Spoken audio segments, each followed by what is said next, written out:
ಮಾಜಿ ಪಾಲಿಕೆ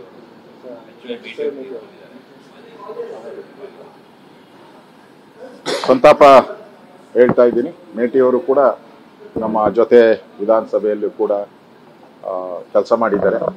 ಅವರು ಇವತ್ತು ತೀರ್ಕೊಂಡಿದ್ದಾರೆ. ಅವರು ರಾಜಕೀಯ ರಂಗದಲ್ಲಿ ಅವ್ರದೇ ಆದಂಥ ಒಂದು ಛಾಪನ್ನು ಒತ್ತಿದ್ದಾರೆ.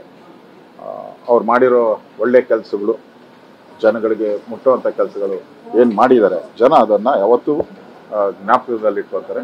ಅವರು ಅವರ ಕುಟುಂಬಕ್ಕೆ ಈ ಸಂತಾಪವನ್ನು ಭರಿಸುವಂಥ ಶಕ್ತಿಯನ್ನು ಭಗವಂತ ನೀಡಲಿ ಅಂತ ಪ್ರಾರ್ಥನೆಯನ್ನು ಮಾಡ್ತಾರೆ. ಮತ್ತೆ ಅವರು ಇಡೀ ರಾಜ್ಯದಲ್ಲಿ ರೈತರು ಬೀದಿಗಿಳಿದಿದ್ದಾರೆ. ಒಂದು ಕಡೆ ಆತ್ಮಹತ್ಯೆಗಳ ಲಿಸ್ಟಲ್ಲಿ ಇಡೀ ದೇಶದಲ್ಲೇ ಕರ್ನಾಟಕ 2ನೇ ಪ್ಲೇಸಲ್ಲಿ ಇದೆ ಆತ್ಮಹತ್ಯೆಗಳ ಲಿಸ್ಟಲ್ಲಿ.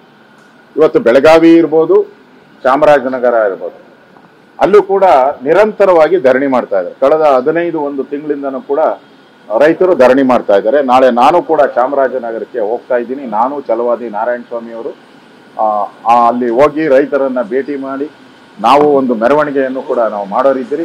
ಈ ದುಷ್ಟ ಸರ್ಕಾರ, ಜನ ವಿರೋಧಿ, ರೈತ ವಿರೋಧಿ ಸರ್ಕಾರ ಅಲ್ಲಿ ಕೆರೆಗೆ ನೀರು ತುಂಬಿಸುವಂಥದ್ದು ಕೆಲಸವನ್ನು ಮಾಡಬೇಕಾಯಿತು, ಮಾಡಿಲ್ಲ. ನಮ್ಮ ಬಿಜೆಪಿ ಸರ್ಕಾರ ಇದ್ದಾಗ ನಾವು ಕೆರೆಗಳನ್ನು ತುಂಬಿಸುವಂಥ ಕೆಲಸ ಮಾಡಿದ್ದೀರಿ. ಇವತ್ತು ಕಾಡು ಪ್ರಾಣಿಗಳಿಂದ ಸುಮಾರು 7-8 ಜನ ಆ ಭಾಗದಲ್ಲಿ ಸತ್ತಿದ್ದಾರೆ. ಸರ್ಕಾರ ಏನು ಕ್ರಮಗಳನ್ನು ತೆಗೆದುಕೊಳ್ತಾ ಇಲ್ಲ.